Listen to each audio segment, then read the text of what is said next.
Alors, bonsoir à tous. Ce soir, je vous propose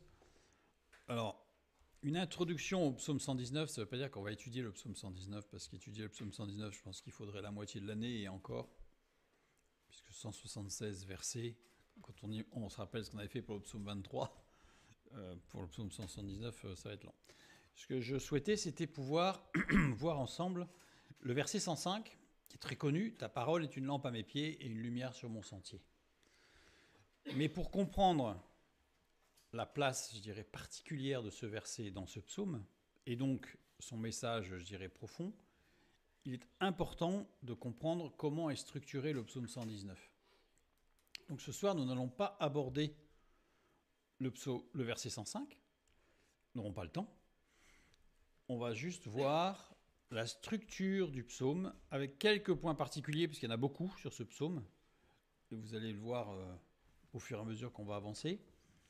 Donc, on va plutôt regarder sa structure et, à certains moments, on va être obligé de rentrer un petit peu dans la grammaire de l'hébreu pour bien comprendre comment ça s'articule. Et puis, la prochaine fois, nous verrons spécifiquement le verset 105. Nous n'allons pas lire tout le psaume 119, parce que ça serait un peu long. Nous allons lire le verset 105, qui va être notre point central. « Ta parole est une lampe à mes pieds et une lumière sur mon sentier ».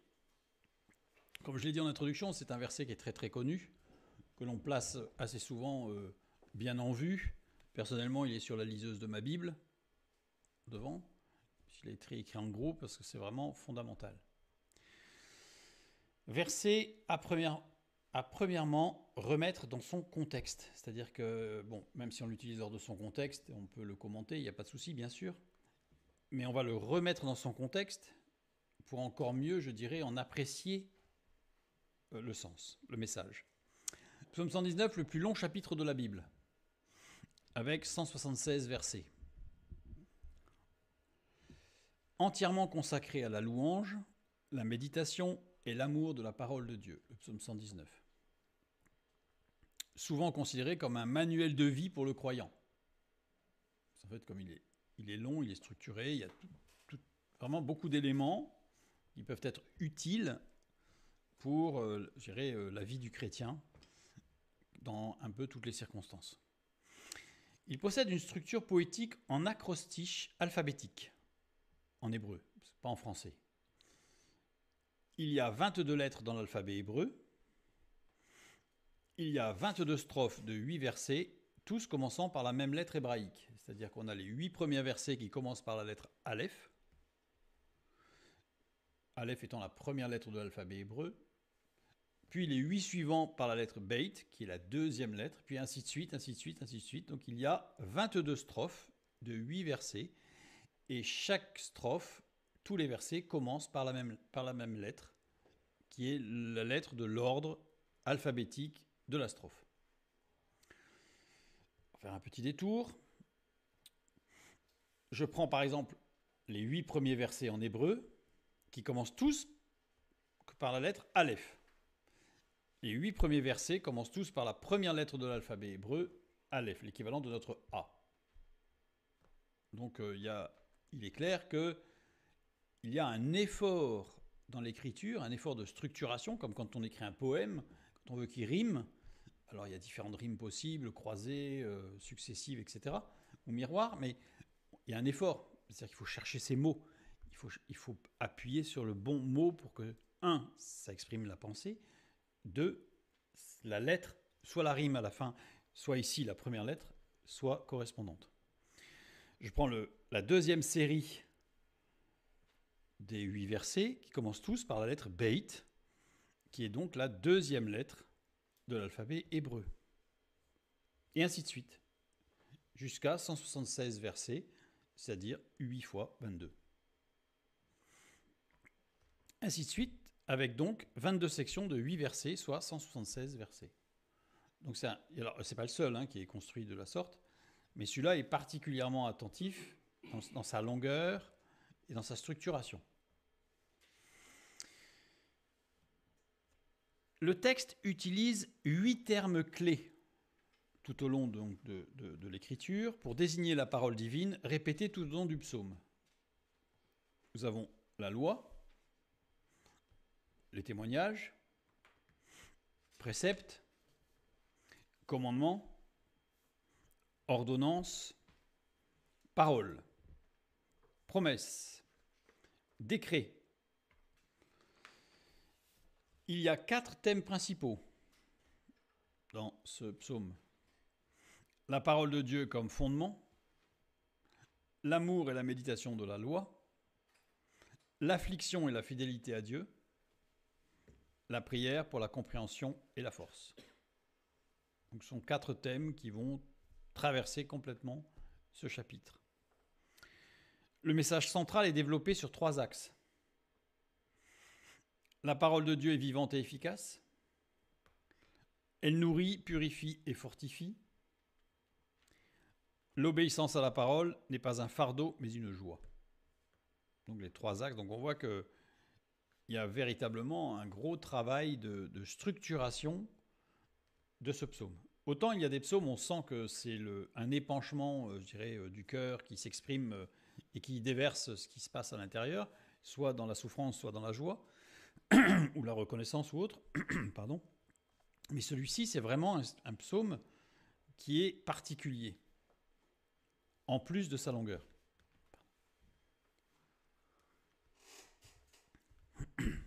Maintenant, le verset 105.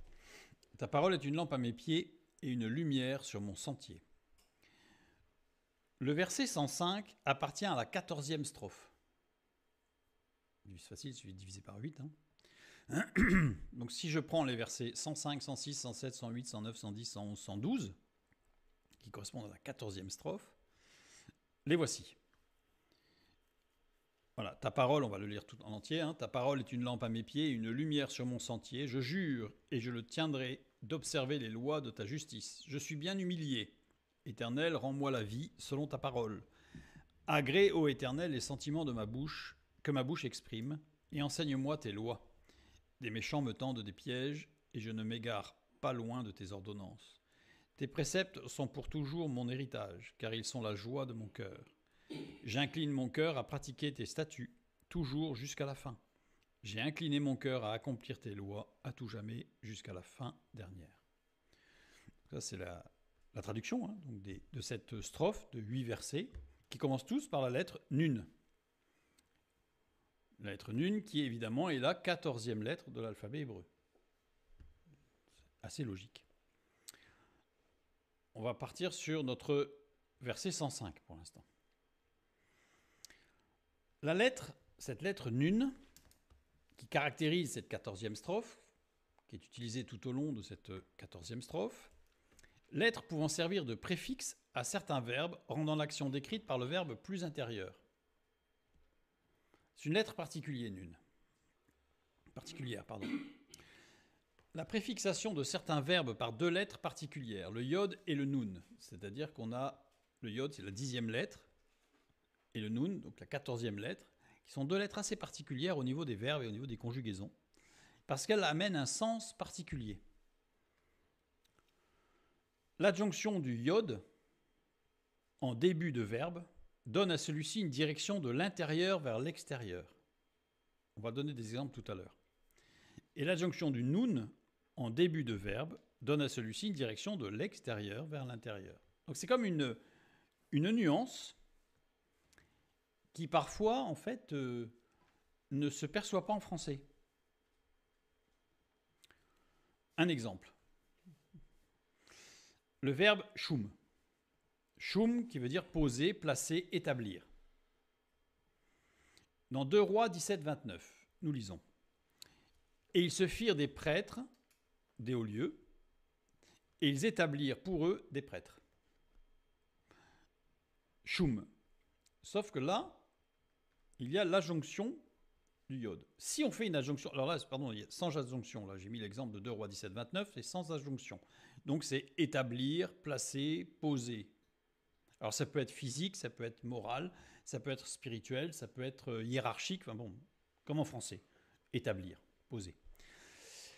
Si j'ajoute le yod en infix ou en préfixe du verbe, j'obtiens non plus shum, mais yashom.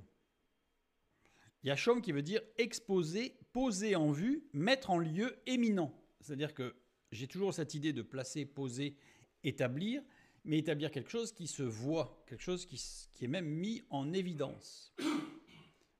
On va retrouver cette idée un petit peu avec on ne met pas la lampe sous le boisseau, mais au contraire, on l'expose. Donc on sent la nuance. Sens donné jusqu'au Moyen-Âge, avec le yod. À l'époque moderne, on lui donne le sens de désert. Alors, je ne vais pas rentrer dans les détails de pourquoi les critiques littéraires ont considéré que les rabbins et les chrétiens jusqu'au Moyen-Âge, les théologiens s'étaient trompés dans le sens qu'il fallait donner au nom, mais en fait, ils ont donné maintenant le nom de désert, ruine, désolation, en rattachant Yashom à la racine Shamem, dévasté, plutôt que Shum, placé, posé. Bon. Ce sont les critiques théologiens qui ont considéré que c'était pas bien et qu'il fallait revoir la chose. Personnellement, je préfère suivre ceux qui ont médité et étudié la parole de Dieu, en particulier l'Ancien Testament, pendant on peut dire des milliers d'années. En tout cas 2000, puisque Moïse c'est moins 1600 à peu près. Le Moyen-Âge, on est quasiment 2000 ans après que Moïse ait établi les premiers textes. Donc voilà. Personnellement, je reste sur le sens premier, Yashom, qui se rattache à la racine Shum, avec une adjonction de l'infixe Yod, qui lui donne le nom de poser en vue, mettre en lieu éminent, et non pas désert, désolation. Alors ça change pas mal de choses, puisque évidemment, vous imaginez les deux sens qui sont pas du tout les mêmes. Donc dans Jérémie 50, verset 13, nous lisons « À cause de la colère de l'Éternel, elle ne sera plus habitée. Elle ne sera plus qu'une solitude. » Donc là, on a la racine Yashom. « Tous ceux qui passeront près de Babylone seront dans l'étonnement et siffleront sur toutes ses plaies. » Si je traduis tel que ça a été jusqu'au Moyen-Âge, je n'ai pas la même chose. « À cause de la colère de l'Éternel, elle ne sera plus habitée. Elle ne sera plus mise en avant. » Tous ceux qui passeront près de Babylone seront dans l'étonnement et siffleront sur toutes ses plaies. Alors, j'ai choisi des exemples, bien entendu, parce que dans les critiques, dans les oppositions à la parole de Dieu, c'est un texte qui a été pris en disant « Oui, mais Babylone n'est pas devenue un désert. » Mais on a fait dire à la parole de Dieu quelque chose qu'elle n'a pas dit, puisqu'elle n'a jamais dit qu'elle sera dans le désert, elle a dit qu'elle ne sera plus mise en avant. Par exemple. Traduction, donc la traduction que j'ai donnée avec la partie verte, qui est cette fois-ci une traduction, je dirais, qui me semble être littérale. C'est la traduction du Radak ou du Rav David Kimi, rabbin grammairien, lexicographe, exégète biblique, philosophe et polémiste du XIIe et XIIIe siècle. Voilà. Maintenant, on a vu Shum avec l'adjonction du yod, mais si j'ajoute le nun, et c'est ça qui nous intéresse, c'est le nun, puisque notre verset 105 commence par le nun. Il est même le premier verset, donc l'entête de cette strophe.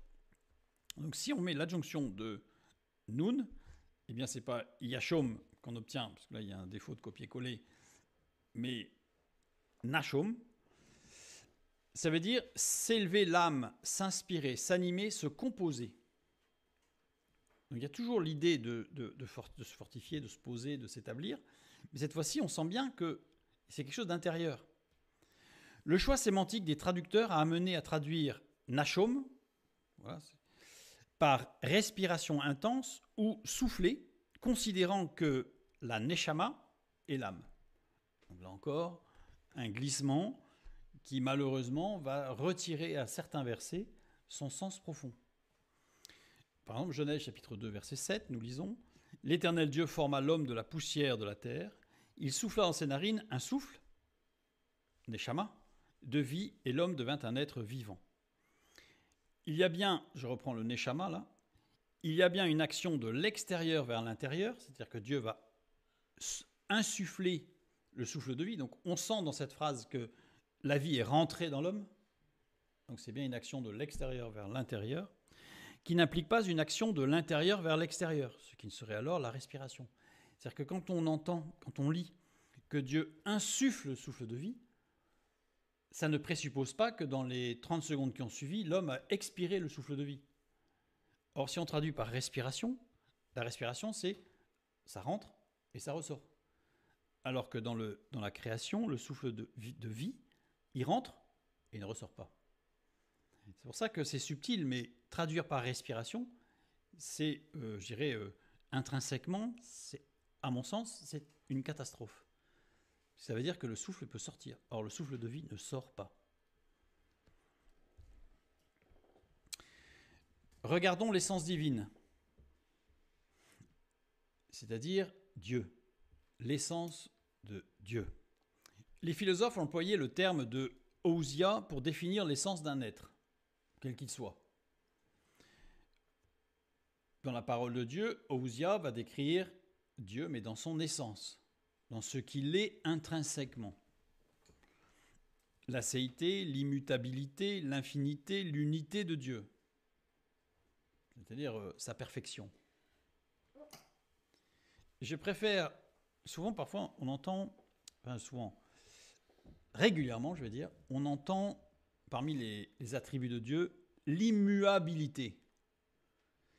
Je trouve que là encore, c'est un glissement. C'est plutôt l'immutabilité. Parce que l'immuabilité, ça veut dire qu'il ne bouge pas. L'immutabilité, ça veut dire qu'il ne change pas. C'est subtil, hein, mais pour le coup, ça change beaucoup de choses. Donc l'immutabilité.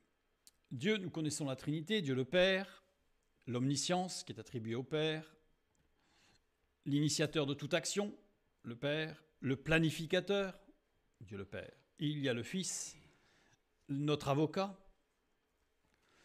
le modèle de toute chose, l'archétype, encore un copier-coller malheureux peut-être, le juste juge, le Messie, et il y a l'Esprit. L'Esprit, le consolateur, le guide, le régénérateur. Il existe donc 3 relations en Dieu, qu'on appelle les relations entre les hypostases. Je ne vais pas rentrer dans la théologie, je renvoie vers l'étude sur la Trinité, et vous allez voir où je vais en venir. Nous avons la paternité, Dieu le Père. Pardon. Nous avons la filiation, le Fils. Et nous avons ce qu'on appelle la spiration. Spiration, c'est un terme qui désigne en fait le fait qui décrit un petit peu succinctement ce qu'on appelle le filioque, c'est-à-dire le fait qu'il procède du Père et du Fils, le Saint-Esprit. Dans l'amour, il y a partage, coopération, c'est-à-dire que Dieu est amour, et le fait de dire que Dieu est amour, ça montre que ces 3 hypostases sont parfaites dans leur partage et dans leur coopération dans l'action. Regardons l'action de Dieu en nous. Dieu est souverain maître de toutes choses. Le Père, initiateur de toute action. C'est ce qu'on appelle l'inspiration. Inspiration. In, dans, à l'intérieur d'eux. On le retrouve en anglais, mais c'est à partir de la base latine. Dans, à l'intérieur d'eux, il y a le lieu. En nous, le temps, à un temps déterminé. Le Fils, l'action, la révélation, c'est ce qu'on appelle expiration. Or, à l'extérieur d'eux, après, venant d'eux, à partir d'eux, depuis, de la part d'eux, d'après, selon le Fils. Et il y a l'Esprit, le, entre guillemets, motivateur. Et on est dans la aspiration. As, qui est en latin, désigne l'unité qui ne forme qu'un. L'unité de référence. Donc, aspiration, c'est l'unification de ex et de in. Sans l'esprit, il ne peut pas y avoir d'unité entre l'action extérieure et l'action de Dieu à l'intérieur. C'est pour ça que parfois, vous avez des gens qui aiment Dieu, c'est pas le souci. Qui lisent la Bible, c'est pas le souci. Qui prient, c'est pas le souci. Mais il y a un décalage entre leur vie intérieure, leurs désirs, et la vie extérieure. Parce que sans l'esprit, il ne peut pas y avoir d'union, d'unité entre la vie intérieure et la vie extérieure. La vie intérieure, elle procède essentiellement du Père. La vie extérieure, elle procède essentiellement du Fils. Et le lien avec tout ça procède essentiellement, pas uniquement, de l'Esprit. Et quand on fait inspiration, expiration et aspiration, c'est la vie. Il ne peut pas y avoir de vie s'il n'y a pas inspiration, expiration, aspiration. Aspiration, ça exprime un désir. J'aspire à quelque chose. Donc, c'est très important, en fait, pour bien comprendre la nécessité de cette action trinitaire et cette réception sur les 3 axes dans nos vies. Je reviens sur ce que nous avions vu tout à l'heure. Nous avons la jonction du iode qui détermine une action qui va de l'intérieur vers l'extérieur. Et nous avons la jonction du nun qui détermine une action qui va de l'extérieur vers l'intérieur. On va y retrouver évidemment les actions des hypostases divines, du Père, du Fils et de l'Esprit. Sauf que, là, si je regarde le iode et le nun, je ne remarque que inspiration, expiration, c'est-à-dire je remarque l'action du Père, l'action du Fils, mais je ne vois pas l'action de l'Esprit. Parce qu'il y a une autre lettre qui peut être ajoutée en début de verbe, qui est la lettre chet. Chet, l'adjonction du chet en début de verbe donne à celui-ci une dynamique d'ancrage. En fait, ça veut dire que l'écriture biblique est extrêmement précise. Et on se rend compte que même dans la grammaire, on a des lettres qui impliquent, qui donnent un sens particulier et qui correspond à une action divine. Et si je rajoute le chet devant shum, pour reprendre le même exemple, eh bien j'obtiens chashum. Chashum qui est action de sceller, stabiliser, renforcer. Sens provenant de l'araméen d'ailleurs. Donc on a bien le nun qui reflète l'action du Père, inspirer. Le yod qui reflète l'action du Fils, expirer.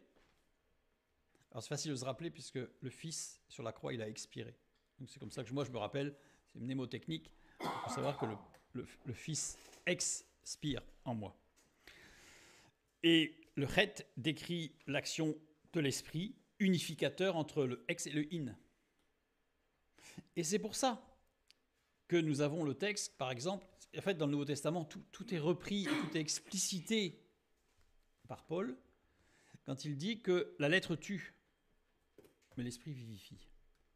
Parce que s'il n'y a pas l'esprit, on ne va avoir que l'autorité du Père ou que la grâce du Fils. Mais il n'y a pas d'équilibre.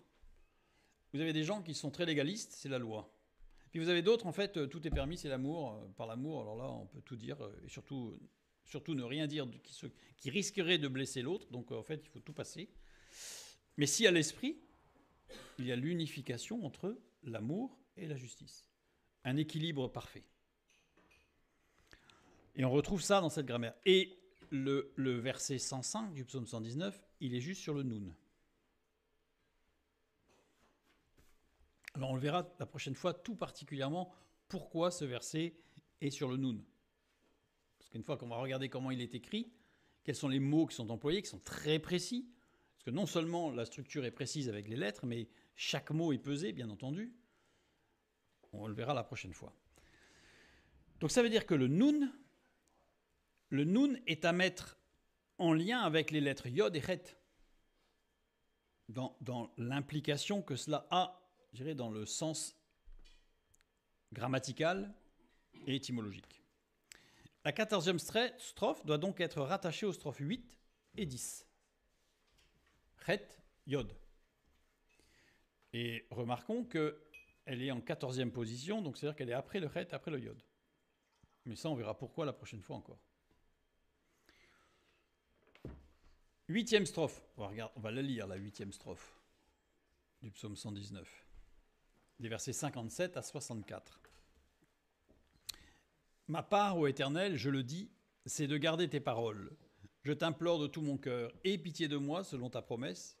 Je réfléchis à mes voies et je dirige mes pieds vers tes préceptes. Je me hâte, je ne diffère point d'observer tes commandements. Les pièges des méchants m'environnent, je n'oublie point ta loi. On a la même idée, hein, les pièges, on a exactement la même structure. Au milieu de la nuit, je me lève pour te louer à cause des jugements de ta justice. Je suis l'ami de tous ceux qui te craignent et de ceux qui gardent tes ordonnances. La terre, ô Éternel, est pleine de ta bonté. Enseigne-moi tes statuts.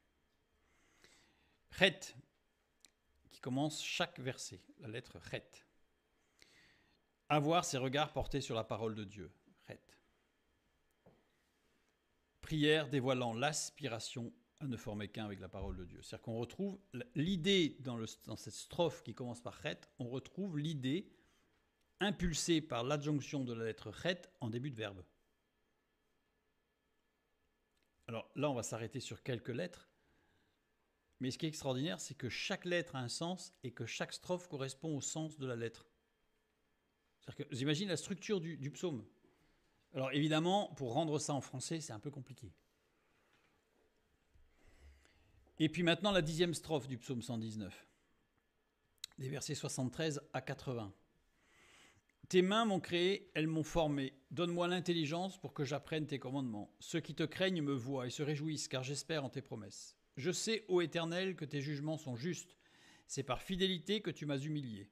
Que ta bonté soit ma consolation, comme tu l'as promis à ton serviteur. Que tes compassions viennent sur moi, pour que je vive. Car ta loi fait mes délices. Qu'ils soient confondus les orgueilleux qui m'oppriment sans cause. Moi, je médite sur tes ordonnances.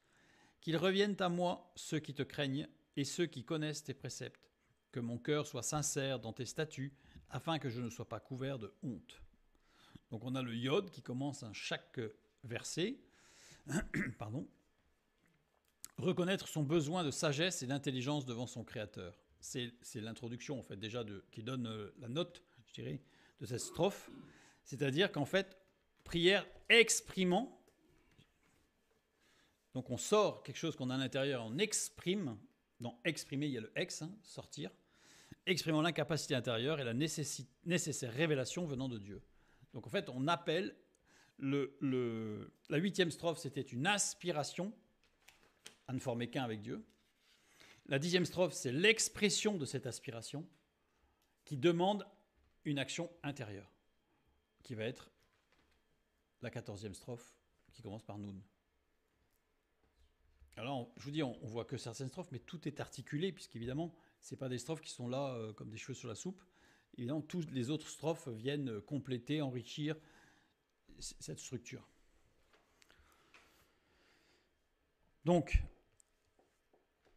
prière dévoilant l'aspiration à ne former qu'un avec la parole de Dieu, ça c'est la 8e strophe qui commence par Chet. Puis la 10e strophe, prière exprimant l'incapacité intérieure et la nécessaire révélation venant de Dieu. Et la 14e strophe, imprégnation de la grâce de Dieu de saper à l'intérieur de nos vies. Donc en fait, cette strophe, elle vient là dans une progression. Remarque. On pourrait en faire beaucoup de remarques, on va en faire juste une. Si je prends le mot formé par les 3 lettres Chet, Yod, Nun, dans cet ordre, c'est Chet, Yod, Nun, ça veut dire devenir résistant, ça veut dire devenir ferme. Voilà. Je dirais presque, voilà le secret. Voilà le secret d'une marche avec Dieu solide. Par grâce, puisque si je prends l'étymologie hébraïque de ce mot à 3 lettres, il y a la notion de la grâce. Devenir résistant par grâce, ben oui, parce que j'aspire et je demande quelque chose qui m'est donné, donc c'est une grâce, c'est un don. Et si je prends l'étymologie araméenne, se séparer, se préparer à, c'est-à-dire qu'il y a la notion de devenir résistant et de se préparer à devenir résistant. C'est-à-dire que c'est pas quelque chose qui nous tombe dessus, ça y est, je suis fort. Non, il y a toute une dynamique je dirais, d'édification, pour employer le terme qui est exactement celui qu'il faut, c'est-à-dire il y a toute cette dynamique. Mais pendant que je suis en train de devenir fort, et on va le voir un tout petit peu après, dans quelques minutes, je suis déjà fort. Par la foi, je suis déjà fort. C'est-à-dire qu'en fait, Dieu veille, et je dirais presque, si je faisais un graphique, je suis à 100% de la force. Alors au début, je commence à 2-3%, et Dieu complète les 98% qui manquent. Et au fur et à mesure que je monte, eh bien, ce que Dieu donne diminue. De telle sorte à ce que je n'arrive jamais à 100% moi tout seul, hein, ça c'est sûr. Mais Dieu complète. Et le jour où je mets un genou à terre parce que voilà, on est tous humains, eh bien Dieu complète. Donc, en devenant fort, je suis fort.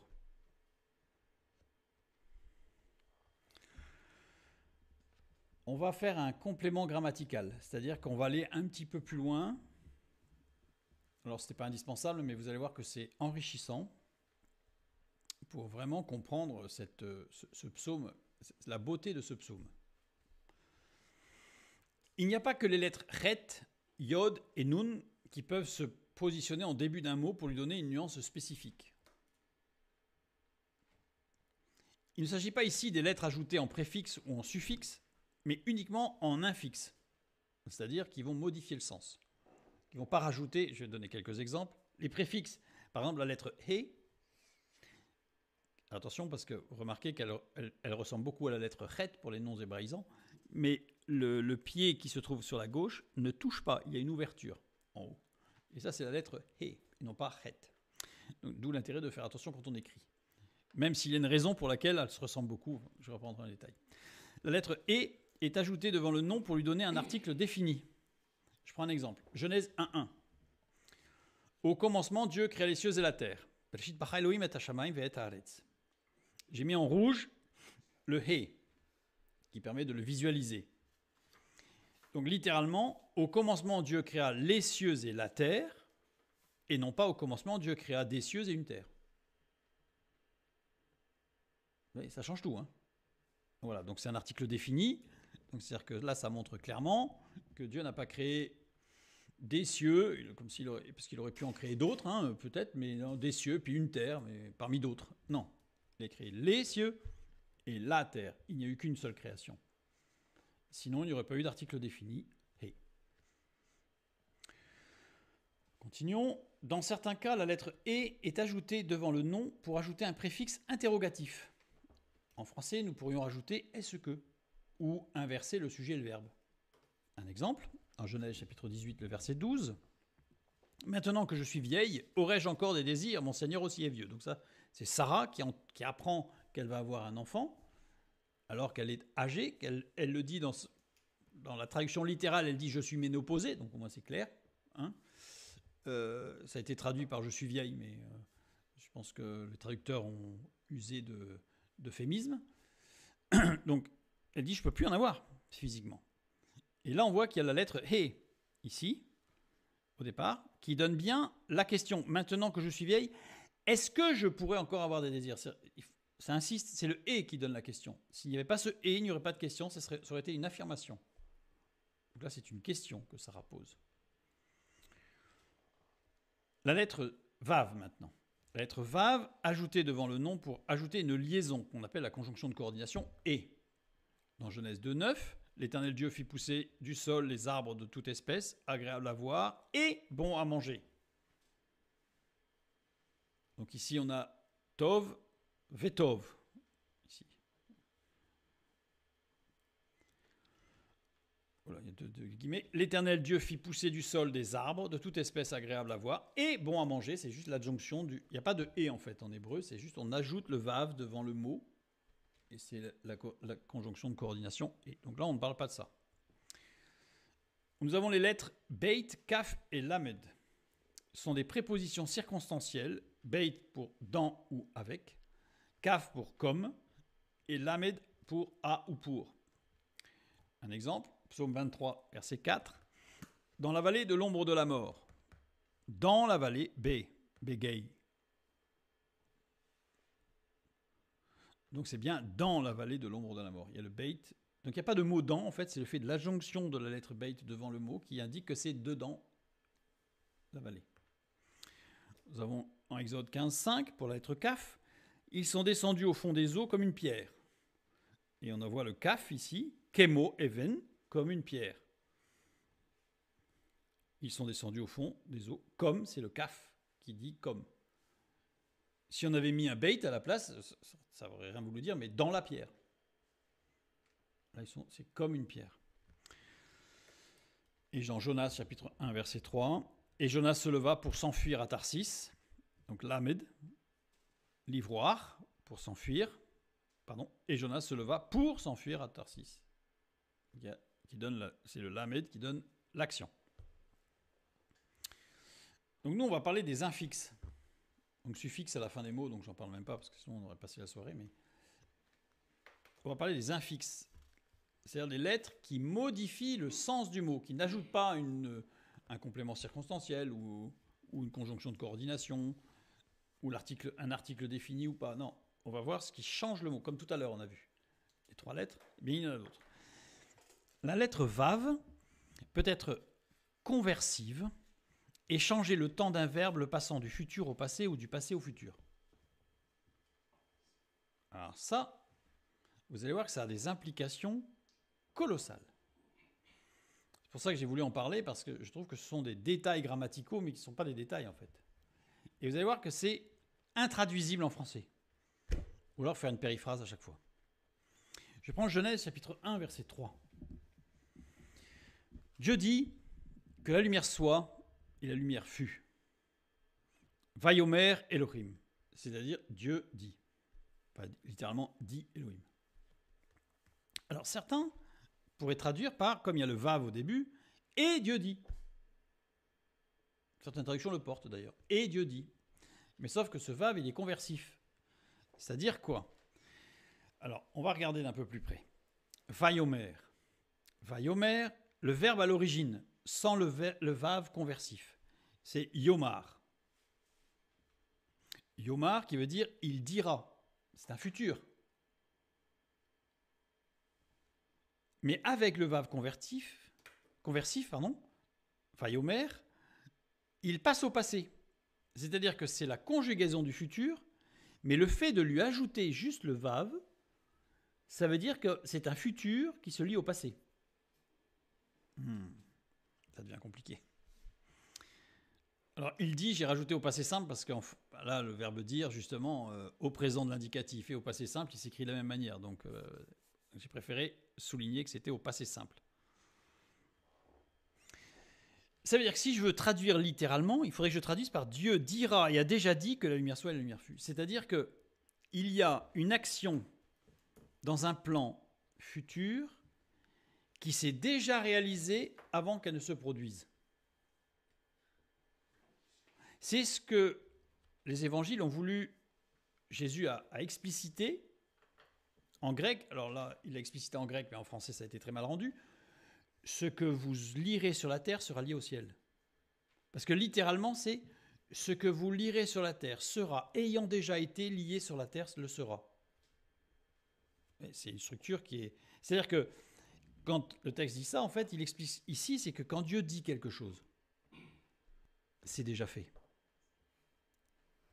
Parfois, on parle de la simultanéité de la parole et de l'action en Dieu.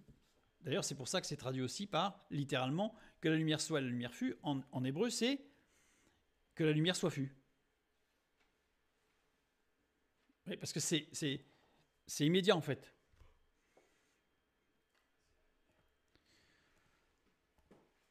Si je prends maintenant Exode, chapitre 3, le verset 18. Vous lui direz, donc au Pharaon, c'est le peuple, en fait, c'est Dieu qui parle à Moïse, l'Éternel, le Dieu des Hébreux, nous est apparu. Donc c'est traduit au futur, hein, ici. Donc je prends le verbe va'amarten. Va'amartem, avec le vav qui est conversif, et non pas et,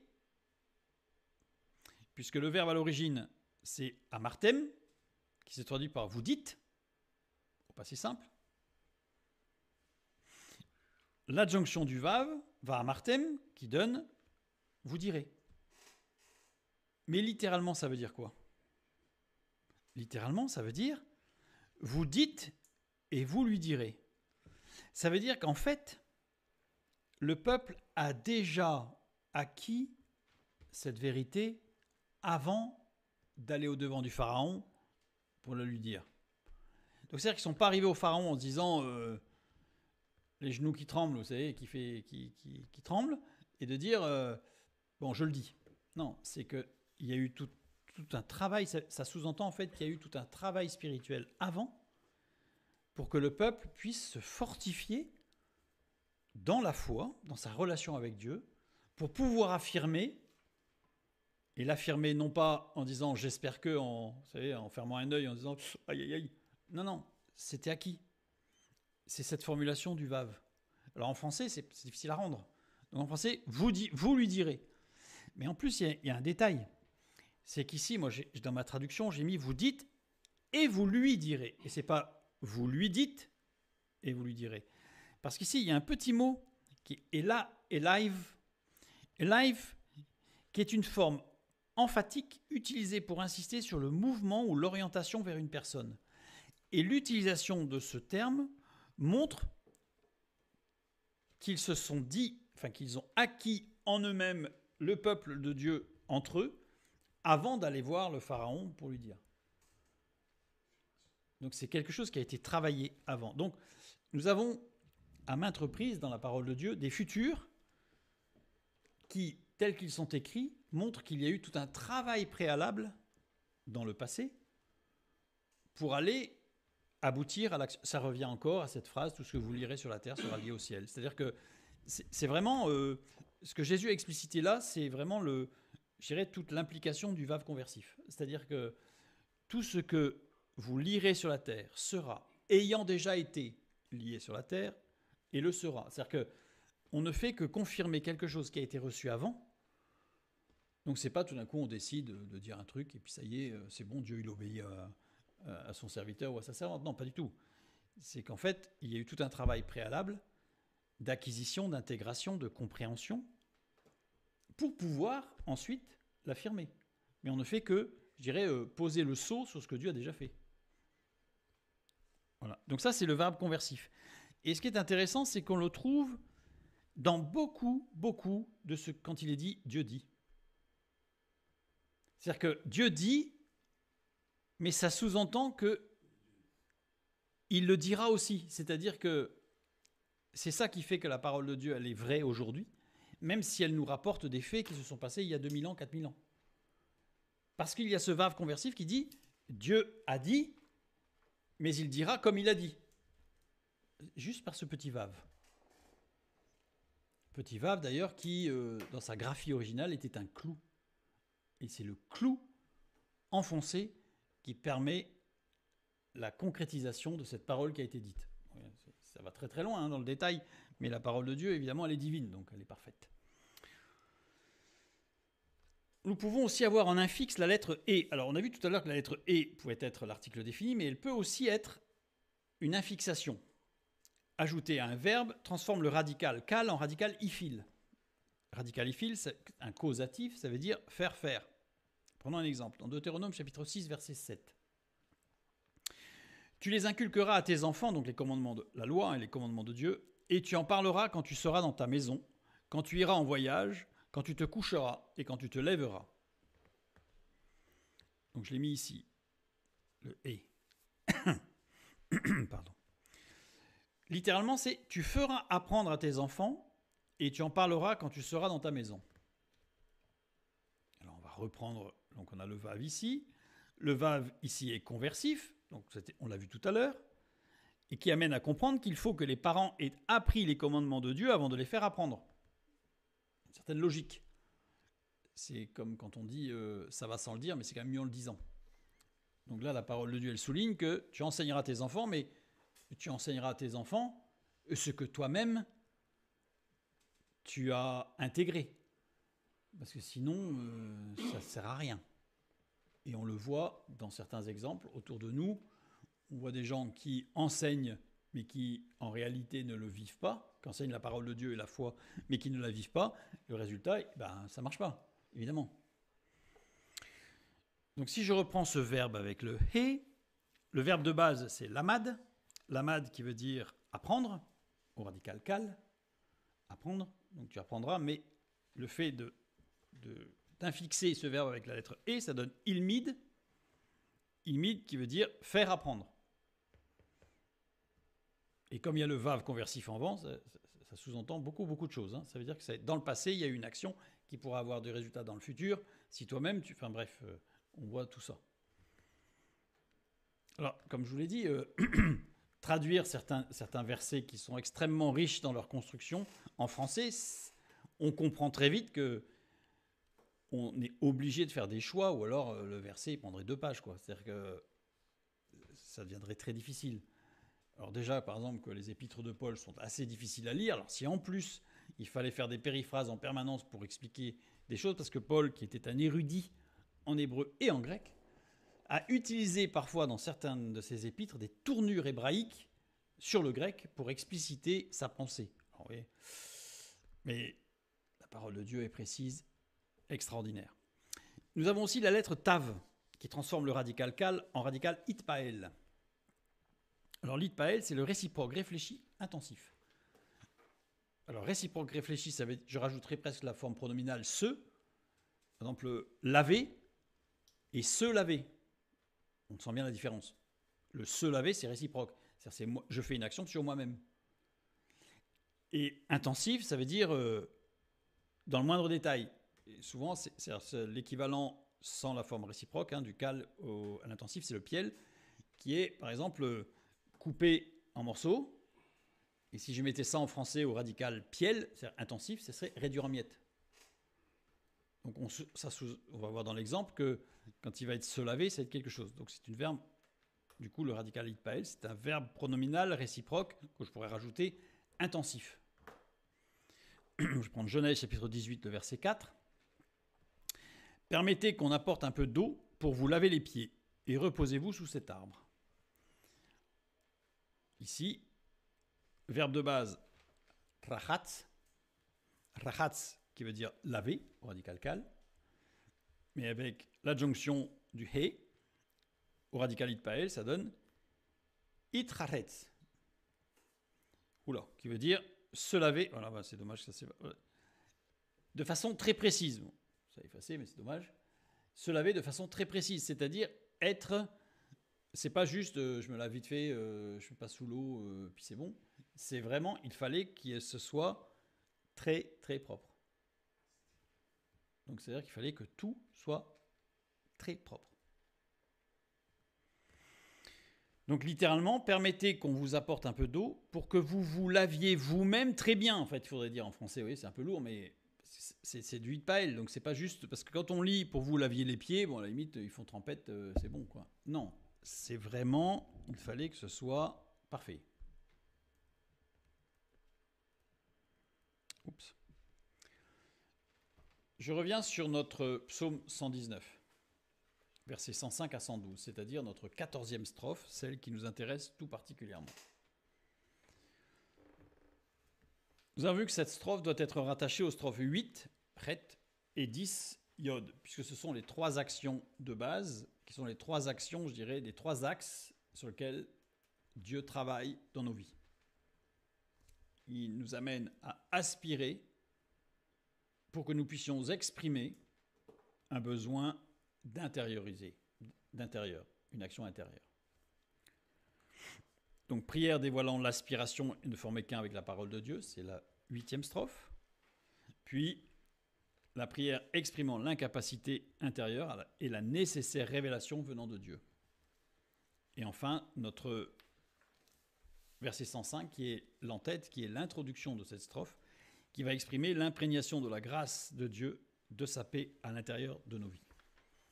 Donc si je reprends maintenant chacune des parties, nous allons les lire les unes après les autres en sautant les parties intermédiaires pour garder un petit peu cette structure interne au psaume 119. Il y en a d'autres qui sont emboîtés. Je veux dire, le psaume 119, on pourrait y passer l'année.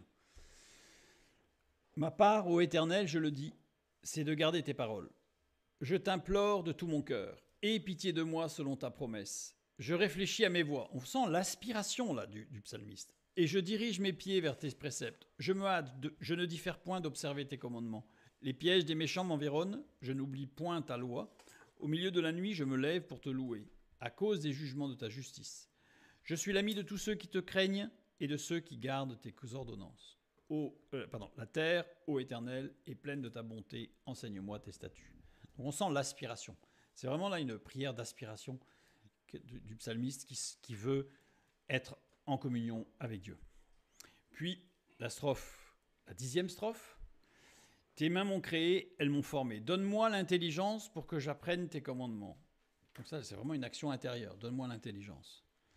Ceux qui te craignent me voient et se réjouissent, car j'espère en tes promesses. Je sais, ô Éternel, que tes jugements sont justes. C'est par fidélité que tu m'as humilié. Que ta bonté soit ma consolation, comme tu l'as promis à ton serviteur. Que tes compassions viennent sur moi, pour que je vive, car ta loi fait mes délices. Qu'ils soient confondus les orgueilleux qui m'oppriment sans cause. Moi, je médite sur tes ordonnances. Qu'ils reviennent à moi ceux qui te craignent et ceux qui connaissent tes préceptes. Que mon cœur soit sincère dans tes statuts, afin que je ne sois pas couvert de honte. Donc là, on a vraiment une prière qui s'exprime à Dieu. Là, la partie avant, c'était « je réfléchis », et il analyse ses impulsions, « j'ai hâte », donc c'est vraiment une aspiration. Cette partie-là, c'est « il exprime ». Donne-moi l'intelligence, que mon cœur soit sincère, agis en moi. Et enfin, notre texte, ta parole est une lampe à mes pieds et une lumière sur mon sentier. Je jure et je le tiendrai d'observer les lois de ta justice. Je suis bien humilié. Éternel, rends-moi la vie selon ta parole. On verra tout ce que cela signifie. Agrée, ô Éternel, les sentiments que ma bouche exprime et enseigne-moi tes lois. Des méchants me tendent des pièges et je ne m'égare pas loin de tes ordonnances. Tes préceptes sont pour toujours mon héritage, car ils sont la joie de mon cœur. J'incline mon cœur à pratiquer tes statuts, toujours jusqu'à la fin. J'ai incliné mon cœur à accomplir tes lois, à tout jamais, jusqu'à la fin dernière. Là, nous allons nous arrêter là pour cette introduction un petit peu rapide, parce que je vous dis, ce qui est extraordinaire, je ne vais pas dire ce qui est incroyable, parce qu'avec Dieu, il n'y a rien d'incroyable. Tout est possible. Donc, tout est possible à celui qui croit. Donc, on va pas employer incroyable. Donc, mais ce qui est extraordinaire, ce qui est divin, c'est cette précision. C'est cette précision. Quand on se plonge dans la structure de l'hébreu biblique, avec, vous avez vu, toutes ces verbes, et puis on n'a pas parlé des suffixes, tout ça, mais en fait, ça amène tellement de couleurs, tellement de subtilité, que le texte biblique est d'une construction qui ne peut pas être traduite complètement. Et c'est ce qui fait que nous pouvons lire ce texte à maintes reprises et le Saint-Esprit nous en révèle une couleur différente à chaque fois. Parce que si vous lisez un texte, aussi bien écrit soit-il, d'un compositeur français ou même d'une autre langue, vous le lisez une fois, vous pouvez être subjugué par l'écriture. Qu'est-ce qu'il écrit bien, enfin, c'est agréable. Vous pouvez le lire une deuxième fois pour en apprécier un petit peu. Mais au bout d'un moment, c'est bon. C'est bon, on a compris, quoi. Donc, on trouve toujours ça beau, mais c'est bon. Tandis que la parole de Dieu, on peut la lire toute sa vie.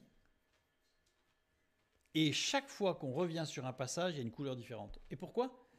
Parce que c'est le Saint-Esprit qui nous révèle. Voilà, c'est l'aspiration, c'est qui va relier l'intérieur et l'extérieur. Et c'est le Saint-Esprit qui va nous permettre, quand on lit le texte et qu'il rentre à l'intérieur, il va révéler. Alors, on ne va pas mettre le mot du vave conversif, on ne va pas mettre le mot du et infixé, on ne va pas mettre de l'itpael, bon, peu importe. On n'a pas besoin du nom, on n'a pas besoin du mot précis. Ce qu'on a besoin, c'est surtout de l'action de l'Esprit. Et c'est vraiment la raison fondamentale pour laquelle la parole de Dieu est vivante. Parce qu'il y a tellement de choses dans un verset, on en verra un tout petit peu dans le verset 105 la semaine prochaine, que forcément, de toute façon, on sera incapable, qui que nous soyons, d'en saisir la totalité du sens, même sur toute une vie. Vous avez des rabbins, grammairiens, lexicologues, exégètes, qui se sont spécialisés sur un livre de la Bible et qui ont passé 40, 60 ans de leur vie à étudier ce livre de la Bible ou une partie des psaumes et qui, à la fin, ont dit qu'ils avaient à peine effleuré le sens profond. C'est-à-dire que, sans partir dans des choses mystiques, d'interprétation symbolique, symbolico, je ne sais pas quoi, mais vraiment parce qu'il y a tellement de choses. Vous l'avez vu, on s'est arrêté là sur quelques lettres, dans des versets qu'on a passé un petit peu en vue, mais vous avez vu le nombre de lettres qu'il y a dans un verset?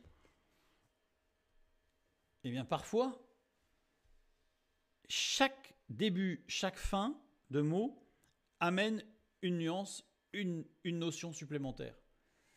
Ça, c'est ce sur quoi je voulais insister au travers de cette petite étude ce soir. Et aussi, surtout, le fait que ce que Dieu a dit, c'est déjà accompli dans le futur. C'est pour ça qu'une promesse de Dieu, en fait, c'est même pas qu'on l'attend, c'est qu'elle est faite. Mais nous, on doit se préparer à être ferme. C'est-à-dire qu'en fait, on a un chemin. C'est nous qui avons un cheminement à avoir. C'est pas Dieu. Dieu n'a pas besoin de cheminement, lui. Donc, mais ce qu'il a dit, il le dit. Ça s'accomplira et il le dira. C'est-à-dire qu'en fait, c'est vraiment quelque chose de continu dans le temps. Nous, on est prisonniers du présent. On est prisonnier du présent. Mais Dieu n'est pas prisonnier du présent. Dieu n'est pas prisonnier du présent. Donc ça veut dire qu'en fait, ce qu'il a dit, il le dira, et ce qu'il dira, il l'avait déjà dit. C'est pour ça qu'on peut voir dans Genèse chapitre 1 qu'à la création, il a déjà tout prévu. Et on l'a vu quand on a vu le livre de Jonas. Le poisson qui est venu avaler Jonas, il a été créé au tout début pour que ce poisson-là soit là ce jour-là. C'est pas juste que Dieu s'est dit, zut, alors il est parti où lui? Alors, il faut que j'aille le chercher parce qu'il est parti en Atlantique, on va le ramener dans la Méditerranée. Non, c'est que déjà, à l'instant de la création, tout était déjà fait. Tout était déjà fait. Et le détail du vave convertif, c'est-à-dire qui fait que ce passage en fait du passé au futur ou du futur au passé sans passer par le présent.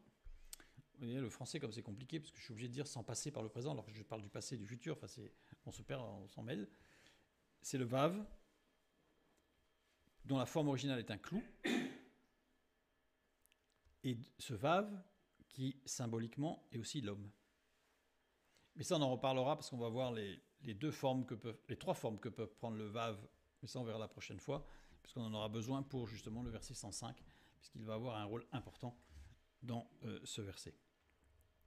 Voilà. Que Dieu vous bénisse et à bientôt.